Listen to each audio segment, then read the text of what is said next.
하나님의 말씀 누가복음 22장 54절부터 보겠습니다. 그들이 예수님을 붙잡아 대제사장의 집으로 끌고 들어가니 베드로가 멀찍이 뒤따라갔다.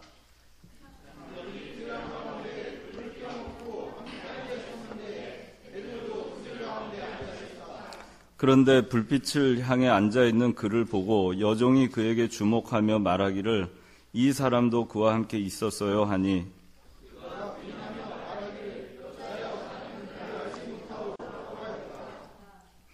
조금 후에 다른 이가 그를 보고 말하기를 당신도 그들에게 속한 자요 하니 베드로가 말하기를 여보시오 나는 아니오라고 하였다.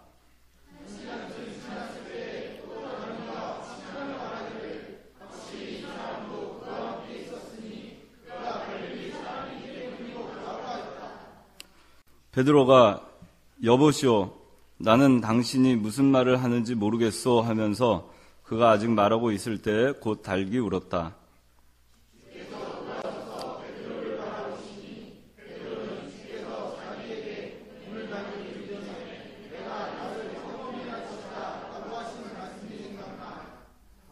밖으로 나가 심히 통곡하였다. 그분의 눈을 가리고 질문하여 말하기를 너를 때린 자가 누구인지 맞춰보아라 하고 날이 밝자 백성의 장로회 곧 대제사장들과 서기관들이 함께 모여 예수님을 그들의 공회로 끌고 가서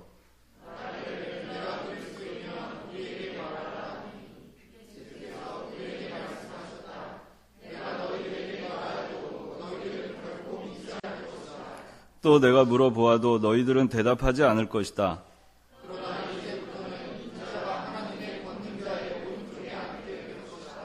그러자 모든 이들이 말하기를 그러면 내가 하나님의 아들이냐 하니 예수께서 그들에게 말씀하시기를 너희가 말한 대로 내가 그이다 라고 하시자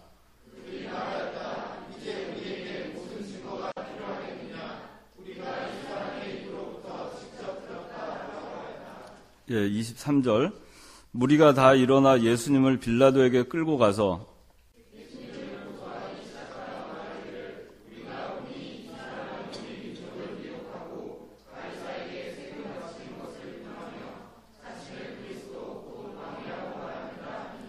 빌라도가 예수께 물어 말하기를 내가 유대인의 왕이냐 하니 예수께서 그에게 대답하여 말씀하셨다. 내가 말한 대로이다.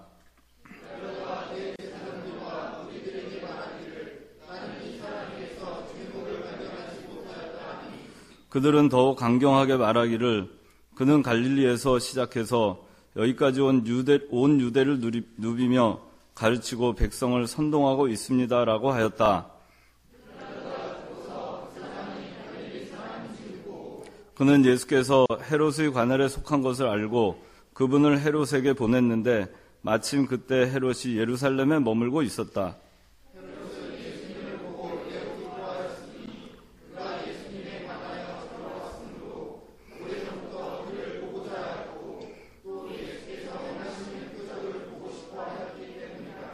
그가 여러 말로 예수께 질문하였으나 예수께서는 그에게 아무것도 대답하지 아니하시니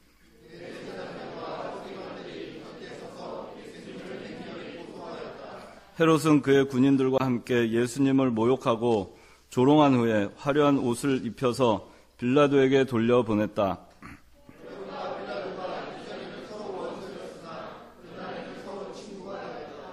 빌라도가 대제사장들과 지도자들과 백성을 불러 모으고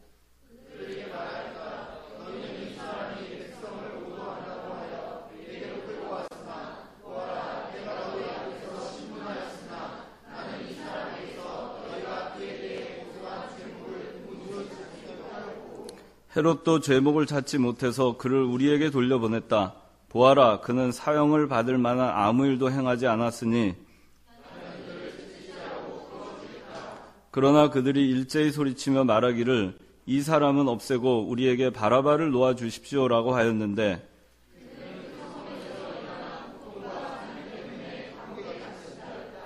빌라도가 예수님을 놓아주고자 하여 그들에게 다시 말하였으니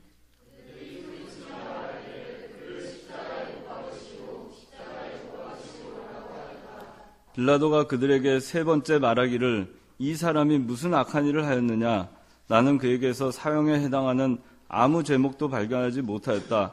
그러므로 나는 그를 채찍질하고 풀어주겠다 하니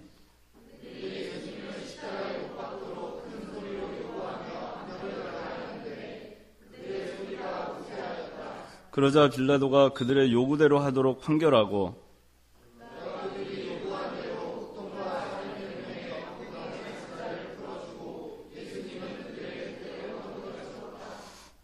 여기 좀 더 보겠습니다. 32절부터 다른 두 죄수들도 처형되기 위하여 예수님과 함께 끌려갔다.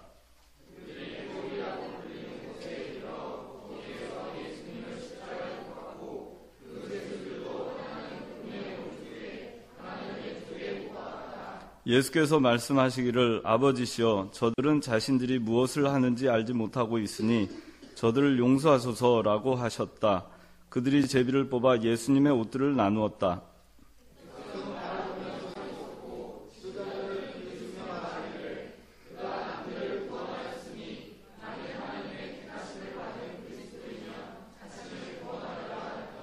군인들도 조롱하며 예수께 다가가서 그분께 신 포도주를 가져다 주며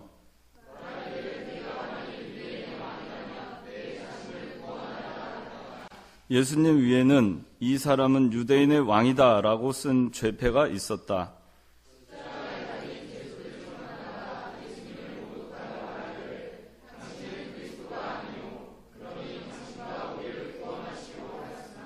다른 이가 그를 꾸짖으며 대답하여 말하였다. 너는 동일한 처벌을 받고 있으면서도 하나님을 두려워하지 않느냐?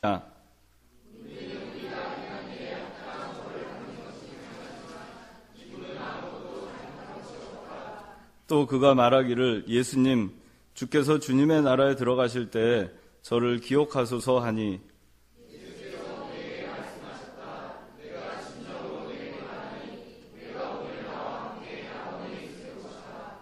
낮 12시쯤 되었는데 어두움이 온 땅에 엄습하여 오후 3시까지 계속되었다.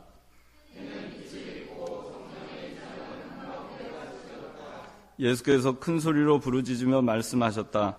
아버지시여 내 영을 아버지의 손에 맡깁니다. 이 말씀을 하시고 숨을 거두셨다.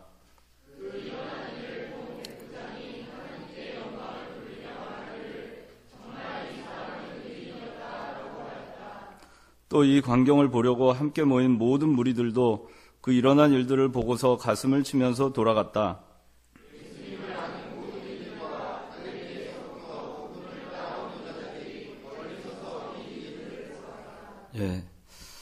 기도하겠습니다.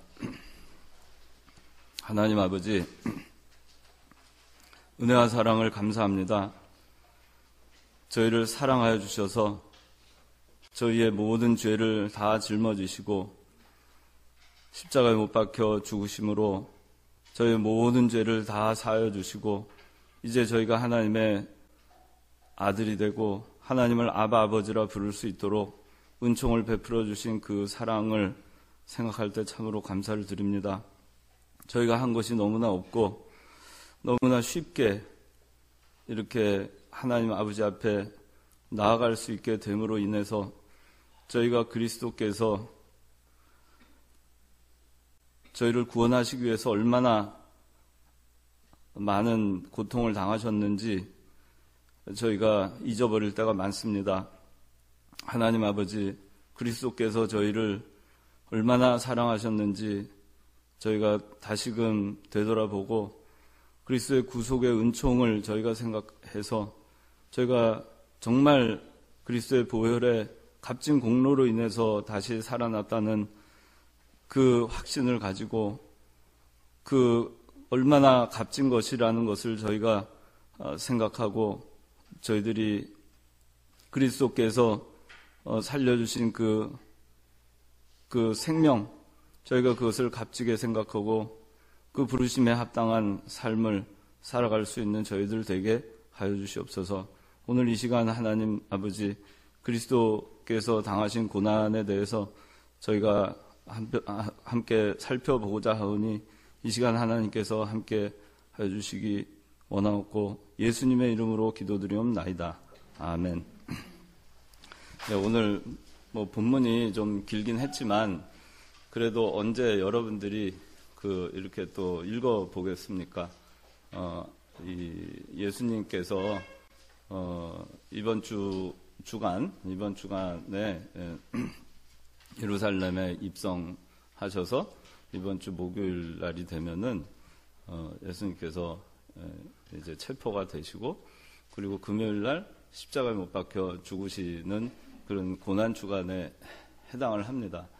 우리가 사실 이 그리스도께서 당하신 그 고난이 없었으면 우리의 믿음이라고 하는 것이 아무런 의미가 없겠죠. 우리가 매주마다 나와서 하나님의 말씀을 배우고 그리스도인으로 살지만은 사실 우리가 그리스도께서 당하신 고난의 십자가 그리고 부활 그것이 없었으면 우리의 신앙이라는 것이 다른 종교인들이 갖고 있는 종교 생활을 하는 것과 별 차이가 없었을 것입니다. 우리가 사실 그리스도께서 우리에게 자유를 주실 때 그 자유를 주시기 위해서 그리스도께서 하신 거는 너무나 많아요. 너무나 많은데 사실 우리가 한 거는 아무것도 없죠. 아무것도 없고 그렇기 때문에 너무나 쉽게 우리가 구원을 받았기 때문에 그 구원의 값어치에 대해서 우리가 잊고 살 때가 참 많은 것 같아요. 그게 참 그렇잖아요. 돈을 벌 때도 참 고생 해가지고 정말 한 푼 두 푼 모아가지고 그렇게 해서 자수성가해서 부자가 된 사람은 그 돈의 값어치를 알고 참 귀하게 돈을 쓰고 그 삶을 이렇게 헛되이 보내지 않으려고 참 노력을 많이 하잖아요. 근데 부모로부터 유산을 많이 받거나 재산이 많은 사람 가운데는 방탕하게 살다가 재산을 탕진하고 또 로또 같은 거 당첨이 돼가지고 그것 때문에 인생을 탕진하는 그런 경우들도 우리가 종종 보게 됩니다. 근데 우리가 그리스도로부터 받은 것이 이게 적절한 비유는 아니지만은 세상에서 로또 당첨된 거 하고는 견줄 수가 없잖아요. 근데 참 우리가 한 거가 아무것도 없는데 너무 쉽게 받다 보니까 그거를 우리가 그 값어치를 이렇게 귀하게 생각을 안 하고 그냥 아무렇게나 우리가 이 세상을 그리스도인으로서 합당하게 살지 않고 그렇게 그냥 마구잡이로 그냥 사는 것 같은 생각이 들 때가 있어요. 너무 쉽게 받았기 때문에. 그래서 여러분들이 지난 시간에 우리가 그리스도의 고난에 대해서 했는데 오늘도 그리스도의 고난을 한번 또 살펴보고 이미 다 알고 있는 얘기이기도 하지만 한번 정리를 하고 그리스도께서 당하신 고난과 그 의미를 우리가 한번 다시 돌이켜보고 그리스도의 고난이 있었기 때문에 오늘 내가 있다 하는 것을 여러분들이 다시 새겨보는 시간이 되기를 바랍니다. 54절 한번 읽어주세요. 그들이 예수님을 붙잡아 대제사장의 집으로 끌고 들어가니 베드로가 멀찍이 뒤따라왔다. 55절. 사람들이 뜰 한가운데 불을 피워놓고 함께 앉아 있었는데 베드로도 그들 가운데 앉아 있었다. 그런데 불빛을 향해 앉아 있는 그를 보고 여종이 그에게 주목하여 말하기를 이 사람도 그와 함께 있었어요 하니 그가 부인하며 말하기를 여자여 나는 그를 알지 못하오 라고 하였다. 조금 후에 다른 이가 그를 보고 말하기를 당신도 그들에게 속한가요 하니 베드로가 말하기를 여보시오 나는 아니오 라고 하였다. 1시간쯤 지났을 때 또 다른 이가 확신하며 말하기를 확실히 이 사람도 그와 함께 있었으니 그가 갈릴리 사람이기 때문이오 라고 하였다.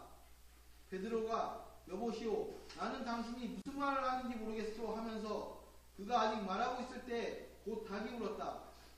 주께서 돌아서서 베드로를 바라보시니 베드로는 주께서 자기에게 오늘 닭이 울기 전에 내가 나를 3번 부인할 것이다 라고 하신 말씀이 생각나 밖으로 나가 심히 통곡하였다. 예.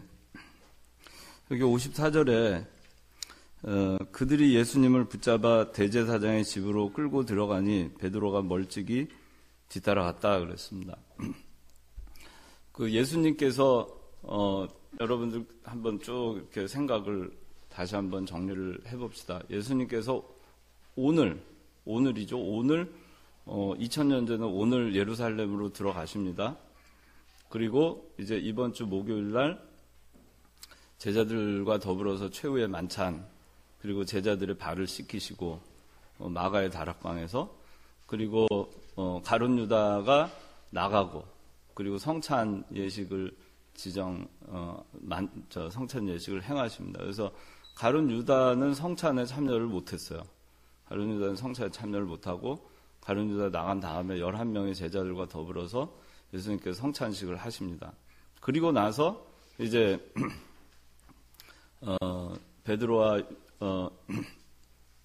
요한과 안드레 이렇게 해가지고 예수님께서 사랑하는 제자들과 더불어서 이제 예루살렘을 떠나서 동쪽으로 한 4km 떨어져 있는 겟세마네 동산으로 가시죠. 그 겟세마네 동산에서 한밤중까지 기도를 하십니다. 아주 그냥 땀이 핏방울이 될 정도로 그렇게 기도를 하시면서 3번 기도를 하시죠. 아버지, 이 잔을 내게서 옮기어 주시옵소서. 그러나 나의 원대로 마옵시고 아버지의 원대로 하시옵소서. 그 기도를 하죠. 2번, 3번 그렇게 기도를 합니다. 아버지의 원대로 하십시오. 아버지께 다 맡깁니다. 그렇게 하고 이제 기도를 마치자 가룟 유다가 이제 군사들과 대제사장들, 또 바리새인들, 이런 종교 지도자들의 하속들과 더불어서 군사들과 더불어 예수님을 잡으러 옵니다. 잡으러 올 때 횃불 밤 한 12시쯤이에요. 목요일 날 밤, 이번 주 목요일 날 밤 12시쯤 횃불과 검과 망치 이런 거를 들고, 그리고 이제 쇠사슬을 가지고 그리고 예수님께 옵니다. 와서 예수님께 키스하죠. 유다가. 그게 이제 저 사람이 예수님이다 하는 신호죠. 그리고 예수님은 체포되십니다. 그리고 다시 예루살렘으로 이제 끌려오시죠. 결박이 돼서 끌려오셔서 거기서 이제 밤 12시부터 새벽 6시 정도까지 예수님이 이제 신문을 당하십니다. 근데 여러분들 신문을 당하실 때 이게 맨 처음에 당시에 대제사장 안나스라고 있었고 그 다음에 가야바라고 있었어요. 그리고 근데 안나스는 사실 임기가 거의 끝난 대제사장이었고 실질적인 대제사장 가야바예요. 성경에 보면 안나스도 나오고 가야바도 나옵니다. 근데 그걸 뭐 오늘 잘 정리를 해두면 좋을 것 같아요. 그래서 안나스한테 제일 먼저 끌려갑니다. 그리고 가야바한테, 대제사장인 가야바한테 또 신문을 받으세요. 그리고 가야바와 더불어서 종교 지도자들 다 모여있는 산헤드린 공의회 회원들이 다 모여서 예수님을 공의회에서 또 재판을 합니다. 3번째죠. 그리고 난 다음에 거기서 예수님을 이제 사형에 해당하는 자다. 종교 재판을 마치고 종교적으로 이 사람은 사형에 해당하는 자다.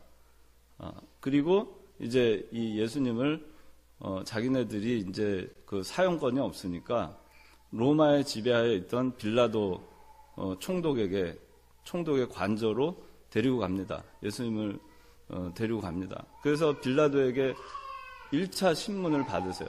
그 첫 번째 베드로에게 신문을 받으시고, 빌라도에게 신문을 받으시고, 그리고 이제 빌라도가 오늘 이 본문에 나오지만은 빌라도가 헤롯에게 예수님을 보냅니다. 왜 헤롯에게 보냈느냐 하면은 예수님이 갈릴리 사람이다 하는 걸 알았어요. 갈릴리 사람이다. 예수님은 갈릴리 사람이니까 빌라도가 자기가 유대 총독이긴 하지만 자기가 이 예수님에 대해서 피를 묻히고 싶어 하지 않았었어요. 빌라도는 여러분들 성경을 보시면 아시겠지만은 끝까지 예수님을 어떻게 하든지 살려보려고 애를 썼어요. 죄가 없다. 이 사람은 무죄다. 나는 도저히 죄를 찾지 못하겠다. 그리고 그 노력을 많이 했어요. 그리고서는 예수님을 어떻게 한번 좀 살려보려고 가장 그 당시에 흉악한 죄인인 누구를 내세웠죠? 바라바를 내세웠어요. 그래서 이 빌라도는 바라바하고 예수님하고 대비해서 자, 바라바냐 예수님이냐 선택해라 할 때는 그 당시에 강도고 살인한 자고 민중 폭동을 주동한 자고 흉악한 자인 바라바를 죽이라고 할 거라고 생각을 했어요. 아무리 예수님이 잘못됐다 해도.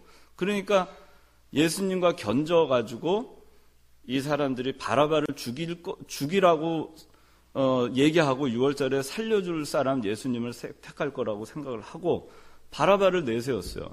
그런데 이 군중들은 바라바를 살려주라고 합니다. 빌라도가 참 예수님을 살리려고 참 애를 많이 썼어요. 그런데도 이제 안 되니까 나중에는 어떻게 하냐면은 내가 이 사람을 때려가지고 놔주겠다 그러면 바라바 이제 풀어주고 난 다음에 도저히 안 되니까 그러면 내가 이 사람 때려서 놔주겠다. 그러고선 채찍을 가합니다. 예수님한테 채찍을 가하는데 당시에 채찍이 얼마나 정말 끔찍한 거였는지 참 알 수가 없어요. 그 채찍을 예수님이 39대 채찍을 맞으시고 피투성이가 됩니다. 그때 채찍은 아시다시피 가죽끈이 여러 개가 달려 있어요. 여러 개의 채찍에 쇠 조각이라든가 동물의 날카로운 뼈 조각들을 달아놓습니다. 그러고선 채찍을 한번 하고서는 그걸 떼면은 다 뜯어져 나가요, 살점이. 그러니까 예수님의 살이 찢겨 나가시고 그런 것이 이미 십자가에 달리시기 전에 이미 벌어졌던 거예요. 그래서 당시에는 그 채찍에 맞아서 죽는 사람도 있었어요. 너무 심하니까 이게 다 뜯어져 나가가지고 아주 참 끔찍하게 그렇게 죽는 사람들도 있었어요. 그렇게 처참한 채찍의 형을 가하고 그리고선 예수님을 그렇게 채찍을 때려가지고 놓겠다고 하고 채찍을 때리고서는 그 피투성이 된 예수님을 이제 총독 관저 바깥으로 끌고 나옵니다. 끌고 나와가지고 그 밤이죠. 밤 새벽 이제 6시 정도 오늘날 시간으로 하면 새벽 6시 정도 같아요. 끌고 나옵니다. 그래서 그 피투성이 된 예수님을 세워놓고 보라 이 사람이다. 이래도 이 사람 너희들 죽이길 원하느냐. 근데도 그걸 본 군중들은 십자가에 못 박으라고 외쳐댑니다. 할 수 없이 빌라도가 그 손에 나는 무죄하다 손을 씻고 그리고 예수님을 넘겨줍니다. 그 예수님은 이제 그 골고다로 이제 올라가시죠. 올라가시는 길에 어느 구간 정도는 구레네 시몬이 예수님의 십자가를 대신 져줍니다. 그 예수님의 십자가는 무게가 굉장히 나가요. 그냥 이게 십자가 이렇게 이렇게 매다는 하고 이렇게 기둥까지 있는 거 이렇게 두 가지 형태가 있었는데 그러니까 기둥을 뺀 것만의 무게가 한 35kg 정도 나간다고 알려져 있어요. 그 다음에 이제 그 기둥까지 다 해가지고서는 120kg가 넘는다고 합니다. 실제로. 그러니까 그렇게 무거운 십자가를 예수님이 지고 가신 거예요. 근데 이제 일부 구간은 구레네 시몬이 대신 져줬죠. 근데 저는 가보진 않았는데 그 골고다로 올라가는 거리가 한 800m 정도 된다고 합니다. 빌라도의 법정에서. 근데 경사가 너무 급하고 그래서 그냥 걸어 올라가기도 참 힘들었던 모양이에요. 근데 거기를 십자가를 지고 예수님께서 올라가신 거죠. 제가 이렇게 가끔 가다가 산으로 등산을 하는데 그냥 맨몸으로 이렇게 등산을 하기에도 참 힘들 때가 있어요. 힘들다. 숨이 가쁘고. 근데 참 예수님 그 십자가를 지시고 골고다로 올라가십니다. 골고다 올라가셔서 거기서 이제 십자가에 박히시죠. 양손, 그 다음에 발등에 그렇게 이제 못이 박히시고 십자가에 달리십니다. 십자가에 달리시고서 그 양쪽 편에는 좌편 강도, 우편 강도가 이렇게 달려 있죠. 그리고 예수님께서 십자가상에서 7마디의 말씀을 하시죠. 그 가상 7원이라고 합니다. 그렇게 하시고 이제 예수님이 숨을 거두십니다. 그게 이제 금요일 날 오후 3시, 금요일 오후 3시경 숨을 거둡니다. 지금 제가 얘기한 건 성경에 다 나와 있는 얘기인데, 그래서 아침 새벽 6시경에 빌라도의 법정에서 두 번째 서서 그렇게 해서 이제 빌라도의 재판을 받고 이제 십자가에 넘겨지시는 그런 거죠. 그리고 이제 9시에 골고다에 올라가서 9시에 이제 십자가에 달리시는 겁니다. 이번 금요일 날. 그리고 오후 3시에 이제 숨을 거두시고, 그리고 이제 무덤에 들어가십니다. 무덤에 장사 지내게 되시죠. 그 당시 그 아리마드 요셉이라고 한 사람이 그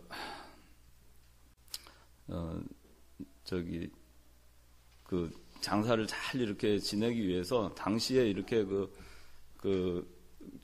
어떻게 보면은 기름 같은 거죠.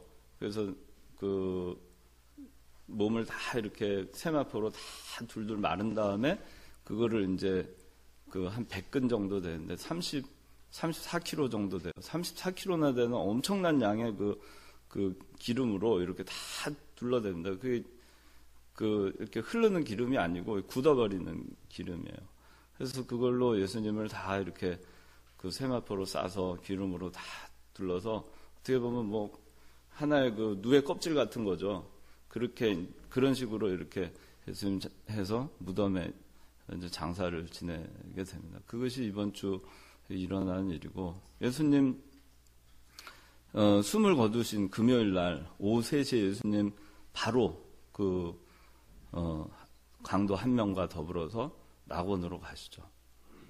그리고 3일 후에 이제 예수님 부활하시는 겁니다. 그게 이제 전체적인 그 이야기입니다. 그래서 여러분들이 예수님께서 잡히셨구나, 목요일 날 밤 12시부터 6군데의 신문을 받으셨구나. 안나스, 가야바, 산헤드린 공의회, 그리고 빌라도, 다시 헤롯, 다시 빌라도. 그래서 그 6시간 동안의 신문을 받으십니다. 밤새껏 받으시는 거죠. 그렇게 받으시고 이제 사형 선고를 받고 이제 십자가에 달리시는 그게 이제 이번 주에 있는 겁니다. 오늘 여기 본문에 이제 그런 그 전체적인 이야기를 여러분들이 생각을 하시고, 여기 지금 그들이 예수님을 붙잡아 대제사장의 집으로 끌고 들어가니 베드로가 멀찍이 뒤따라갔다 그랬어요. 근데 참 여러분들 이거 많이 아마 생각을 할 겁니다. 나는 어디 따라가고 있는가 하는 거죠. 나는 지금 예수님을 어디쯤 따라가고 있는가? 예수님을 가까이 따라가는가? 아니면 예수님을 멀리 따라가는가? 베드로가 예수님을 따라갔죠. 그 십자가의 바로 밑에까지 따라간 제자가 한 명 있었어요. 그 제자가 누군지 아세요? 네, 요한이에요. 요한 따라갔고, 그리고 여자들이 십자가 바로 밑에까지 따라갔습니다. 그런데 나머지 제자들은 다 흩어졌어요.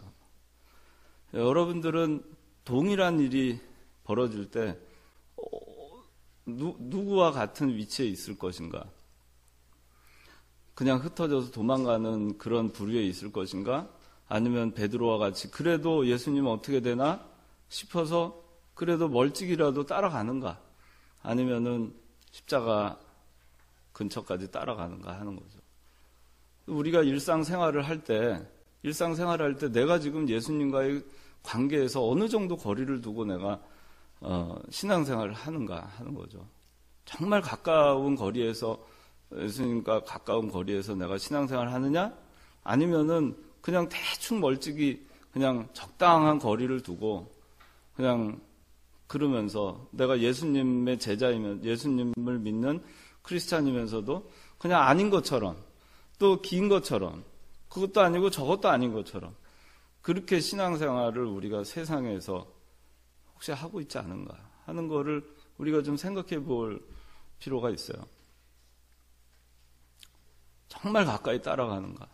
내가 목숨을 내걸고라도 가까이 따라가는가? 아니면 목숨을 내걸 정도는 아니지만은 그래도 내가 예수님 어떻게든지 가까이 따라가려고 노력하는가? 뭐 주일 지키는 문제 같은 것도 그럴 거고, 여러분들 세상에서 그리스도인으로서 성경에 맞게 성경대로 여러분들 세상에서 살아가기 위해서 얼마나 노력을 하는가. 그냥 예수님 가까이 따라가려고 하다 보면 힘드니까 어느 정도 거리를 두고 그냥 적당히 세상과 타협하면서 가지는 않는 거예요. 그래서 우리가 베드로가 멀찍이 뒤따라갔다 그러는데 그냥 무턱대고 베드로를 비난을 할 수가 없어요. 나도 그렇지 않은가 하는 거를 생각을 해보게 되는 거죠. 베드로는 그렇지만 그렇게 떨어져서 가고 나중에 예수님을 3번 부인하고 나서는 그러고는 정말 일생 동안 통회를 하면서 일생을 살죠. 그의 일생을 예수님께 바친 삶을 살죠.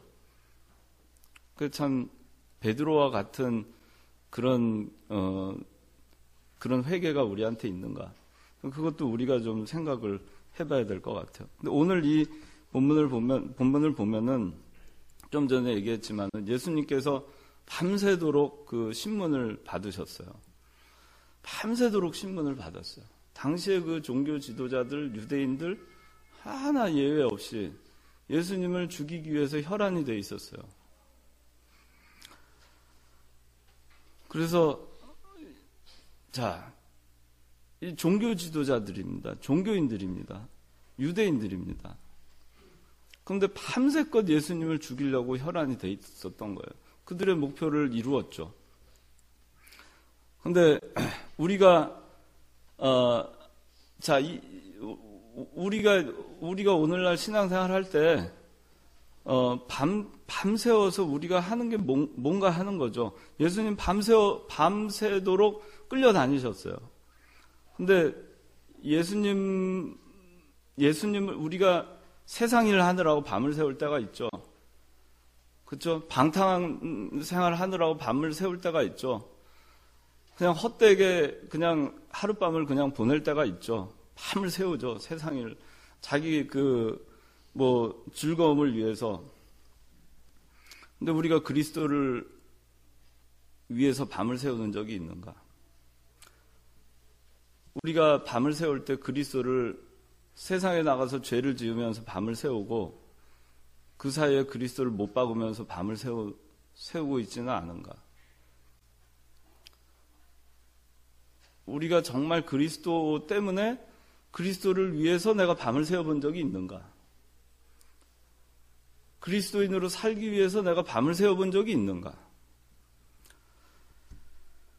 제가 굉장히 오래전에 여러분들보다 더 어렸을 텐데 1986년도에 제가 군대를 막 제대해가지고 크리스마스 전날이었어요. 크리스마스 날이었어요. 크리스마스 날에 이제 새벽에 그 교회를 이렇게 오는데 새벽 예배 때문에 교회를 오는데 신촌을 이렇게 차를 타고 그 신촌역을 지나서 이렇게 저 굴다리 지나서 신촌역으로 해서 이렇게 오고 있는데 젊은 청년들이 그 길거리에서 그 새벽에 토하면서 길거리에서 주저앉아가지고 밤새도록 술을 마시고 그러고 있는 거를 봤어요. 그러면서 그들을 보면서 그들은 저러고 있는데 저는 새벽 예배를 가는 거죠. 근데 내가 만약에 그리스도로 인해서 구원받지 못하고 그리스도를 몰랐으면 저도 그들과 다를 바 없이 아마 그렇게 크리스마스를 맞이했을지도 몰라요. 그 시간에 밤을 새서 그냥 방탕하게 놀고 술 마시고 그렇게 하고 크리스마스의 새벽을 맞이했을지 모르죠. 근데 나는 도대체 뭔데? 뭐 때문에?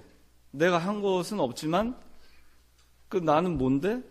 새벽 예배를 가는 거죠. 참 하나님한테 그때 감사했었어요. 근데 우리가 그 그리스도를 위해서 정말 신앙생활을 하면서 밤을 샐 각오를 하면서 이렇게 신앙생활을 해본 적이 있는가 한번 돌이켜볼 필요가 있어요. 근데 이 유대 종교 지도자들은 밤을 꼬박 샌 거죠. 밤을 꼬박 새고 예수님 밤을 꼬박 세우게 하는 거예요. 꼬박 세우게 하면서 예수님 고문을 하고 신문을 하고 그리고 예수님 죽이기 위해서 밤을 세운 거죠.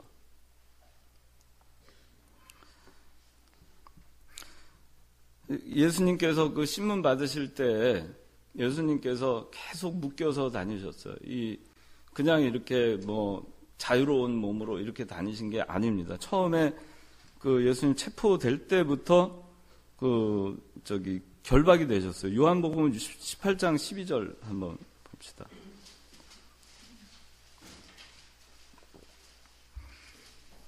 군대와 성부장과 유대인들의 하인들이 예수님을 붙잡아 묶고 예수님을 붙잡아 묶었다 그랬죠. 근데 예수님 이 묶인 채로 계속 가야바한테도 가고 산헤드린 공회 신문도 받으시고 묶인 채로 빌라도에게 가시고 묶인 채로 헤롯에게 가고 묶인 채로 또 빌라도에게 갑니다.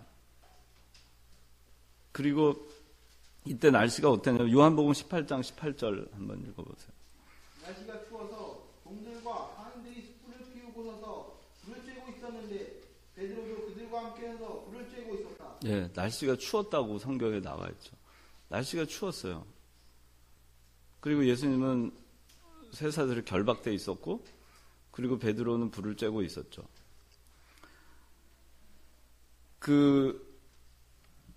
거기서 예수님께서 이제 수욕을 당하시고 욕을 당하시고 그렇게 하시면서도 그냥 묵묵히 그거를 다 감당하십니다.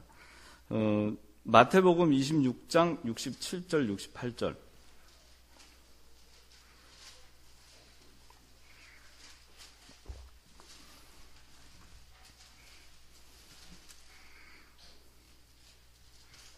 그때 그들이 예수님의 얼굴에 침을 뱉고 주먹을 때리며 다른 이들은 손바닥으로 때리면서 말하기를 그리스도야 우리에게 선지자 노릇을 해보아라. 너를 때린 자가 누구냐라고 하였다. 네. 누가복음 본문으로 돌아와서 누가복음 22장 64절. 그분의 눈을 가리고 질문하여 말하기를 너를 때린 자가 누구인지 맞춰보아라 하고 다른 많은 말로 예수님을 모욕하였다. 다른 많은 말로 예수님을 모욕했다는 것은 많이 욕한 거예요. 예수님 많이 욕한 겁니다. 많은 말로 예수님을 욕을 보인 겁니다. 그래서 얼굴에 침 뱉고 또 주먹으로 치고 또 손바닥으로 때리고 희롱하고 그리고 눈을 가리고 너를 때린 자가 누구인지 맞춰보아라. 예수님께서는 이거 다 그냥 감수하셨어요. 감수하셨습니다. 그리고 베드로가 자기를 3번 부인했죠. 가룟 유다는 자기를 아주 저렴한 값에 말도 안 되는 값에 팔아 넘겼죠. 그리고 다른 제자들은 도망갔죠. 그런 거를 다 겪으시지만 그렇지만 예수님은 여전히 긍휼의 눈으로 제자들을 바라보시죠. 누가복음 22장 61절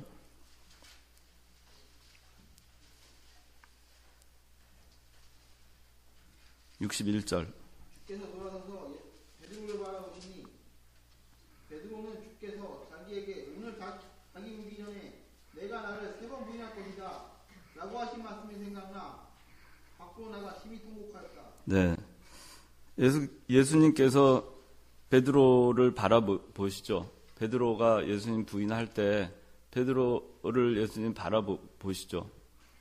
그 예수님께서 그 마음이 어땠을까? 베드로를 바라보시는 그 눈빛이 어땠을까? 그것 봐라. 내가 그러지 않았느냐? 네가 다 굴기 전에 나를 3번 부인할 거라고 하지 않았느냐? 그런 눈동자가 아니죠. 그런 눈빛이 아니고 그렇게 말할 수밖에 없는 연약한 베드로를 불쌍히 여기고 긍휼히 여기고 여전히 사랑하고 여전히 용서하고 그 부인하고 자기를 저주하면서 그러니까 베드로가 자기 자신을 저주한 거죠. 자기 자신을 저주하면서 내가 저 사람 예수 그리스도라는 저 사람을 알면 내가 저주받을 자야 하고 자기를 저주하면서 예수님 모른다고 하는 그 모습을 보면서도 예수님은 베드로를 사랑의 눈동자로 보시는 겁니다. 용서의 눈동자로 보시는 거예요. 70번씩 7번이라도 그런 눈동자로 보시는 겁니다. 우리를 보시는 예수님의 눈길이 그래요. 그런 눈길로 우리를 바라보시고 우리가 오늘날도 예수님 부인하고 그 잘못된 길로 그렇게 나가지만 베드로를 보시는 그 눈빛으로 우리를 보실 거예요. 그럼 우리가 다시 회개하고 돌아오기를 기다리실 겁니다.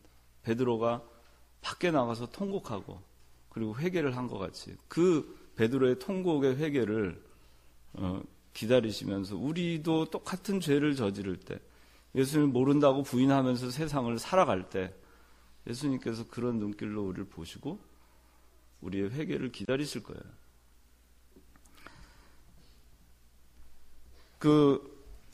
그리고 이제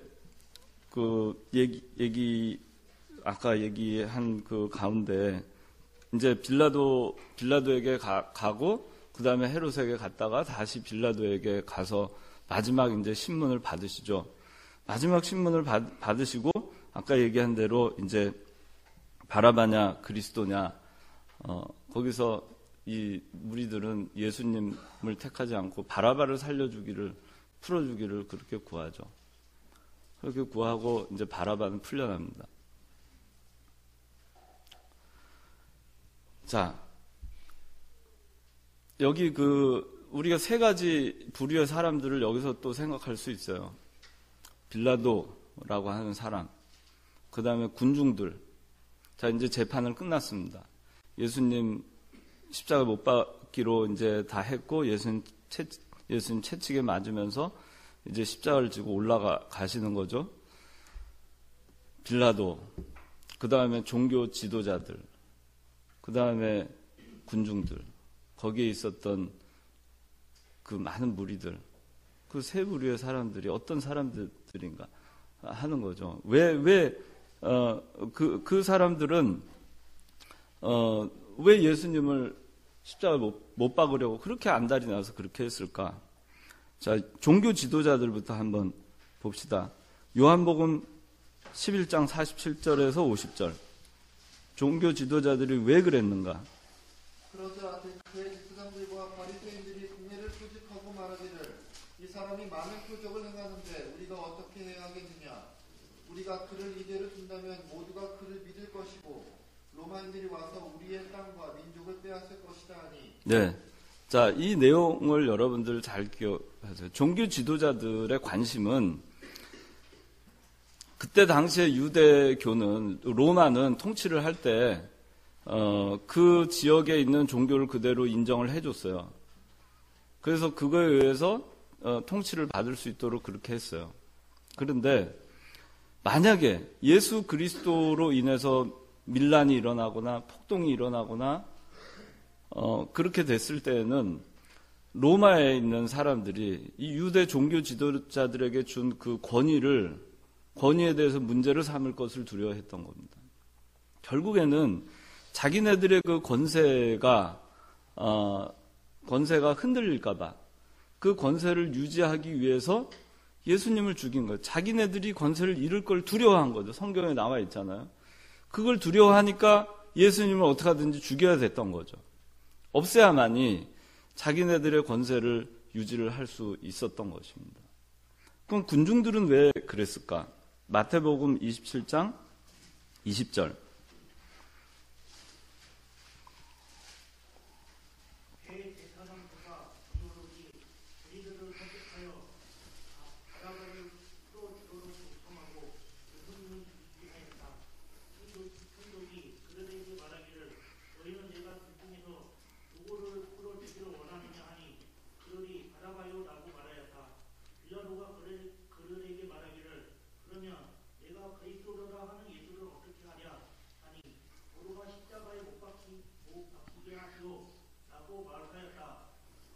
자, 여기 20절에 보면 대제사장들과 장로들이 무리들을 설득하여 바라바를 풀어주도록 요청하고 예수님을 죽이게 하였다 그랬죠. 군중들은 당시에 이 종교 지도자들의 통치를 받던 사람들입니다. 종교적으로 자기네가 출교를 당하지 않으려면은 종교 지도자들의 말을 들어야 돼요. 종교 지도자들의 말을 듣지 않고 출교가 되면 사회로부터 격리가 됩니다. 출교라고 하는 거는 우리가 그냥 교회에서 요새 내보내는 거하고 차원이 다른 겁니다. 사회생활을 할 수가 없어요. 직장, 오늘날로 말하면 직장도 가질 수 없고 그 가족들과 함께 교류도 할 수 없고 완전히 격리가 되는 겁니다. 그렇기 때문에 이 무리들은 여기 오늘 마태복음 27장 20절에 대제사장들과 장로들이 무리들을 설득하여 바라바를 풀어주도록 요청하여 예수님 죽이게 했는데 이걸 듣지 않을 수가 없었어요. 그래서 예수님을 죽이라고 외쳐댄 거예요. 자기네가 살기 위해서. 대제사장들, 종교 지도자들도 자기네가 살기 위해서 예수님을 십자가에 못 박게 한 거죠. 그럼 빌라도는 어땠을까?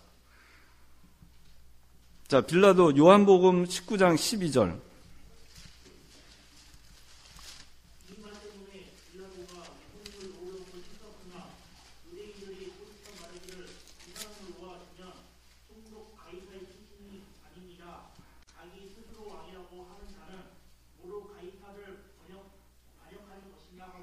예.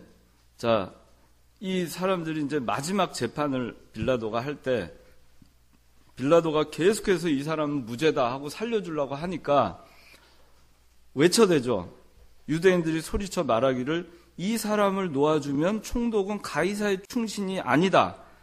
자기 스스로 왕이라고 하는 자는 모두 가이사를 반역하는 것입니다. 이렇게 얘기해요. 그 얘기는 뭐죠?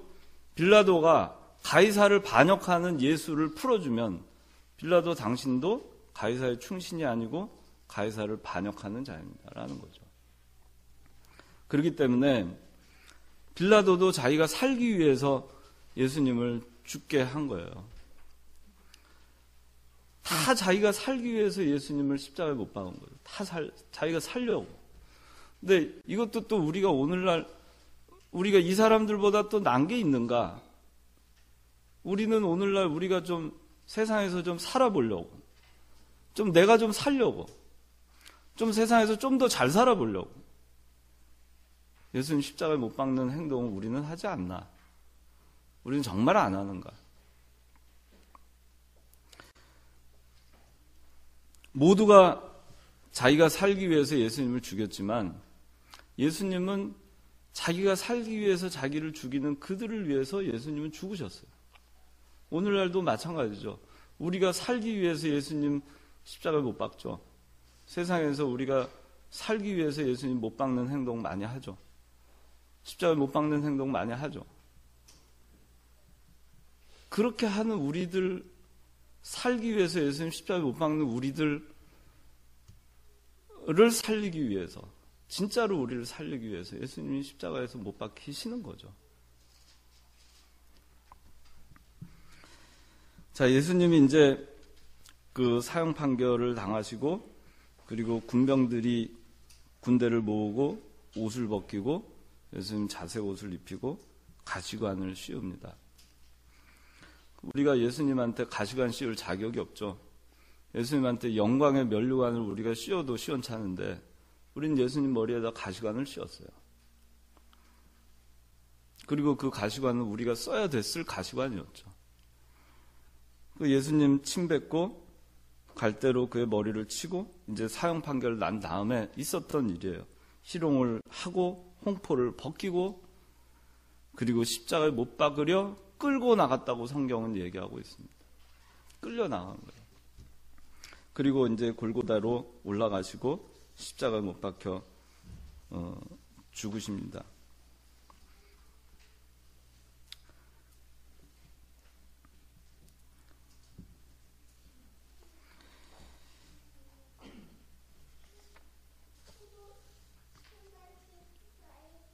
자,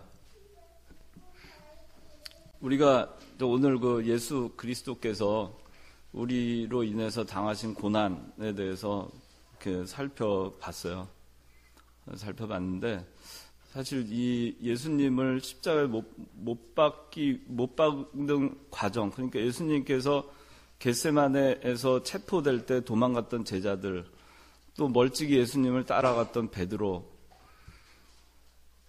그리고 그 예수님을 죽이게 혈안이 됐던 군중들과 빌라도와 총교 지도자들, 다 자기네들 생각이 있었지만, 각자의 이해관계가 있었지만 다 살려고 예수님을 죽였고, 그리고 예수님은 그 모든 것을 다 감당하시고, 그리고 이제 십자가에 달려 죽으십니다. 근데 그 과정을 우리가 생각해 보고, 그 과정 가운데 우리는 없었는가? 그때 우리가 거기 있었으면 우리는 어떤 위치에 있었을까? 우리는 뭐 하고 있었을까? 무슨 짓을 하고 있었을까? 그리고 예수님께서는 그 어느 누구도 그 가운데에서 예수님을 십자가에서 내려오게 하지 못했어요. 그 어느 누구도 예수님을 살려야겠다고 외치는 사람이 없었어요.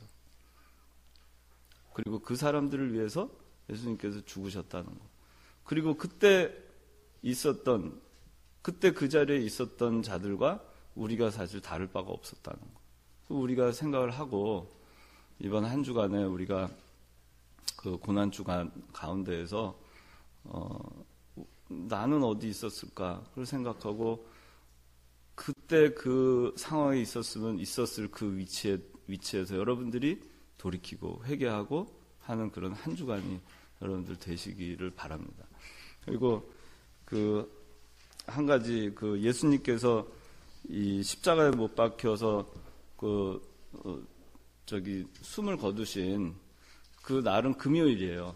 금요일이고 그게 이제 여러 가지로 그 논란이 좀 있는 경우가 있는데 금요일 날 예수님께서 십자가에 달리셨다는 거.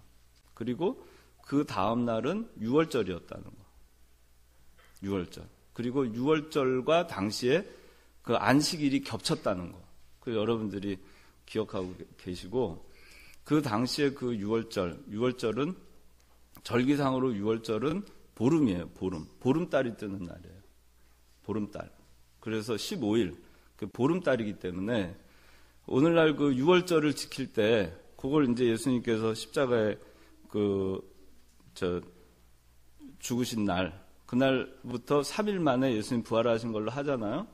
그 부활하신 날을 언제로 잡느냐, 부활절 정하는 그 절기를 정할 때 어떻게 정하냐면은 예수님께서 십자가에 죽으신 날이 유월절 전날 14일이에요. 그리고 15일 날이 유월절 겸 안식일. 그래서 그때 당시에 큰 날이라고 해요. 요한복음 19장에 보면 큰 날 이렇게 나옵니다. 예비일이고 큰 날.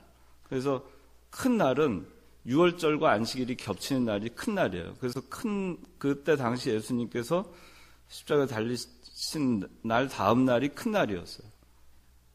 유월절과 안식일이 겹치는 날. 그리고 15일이고 그날이. 그리고 그날이 보름이었고. 그래서 예수님께서 14일 날 보름달 뜨기 전날 예수님께서 죽으셨죠.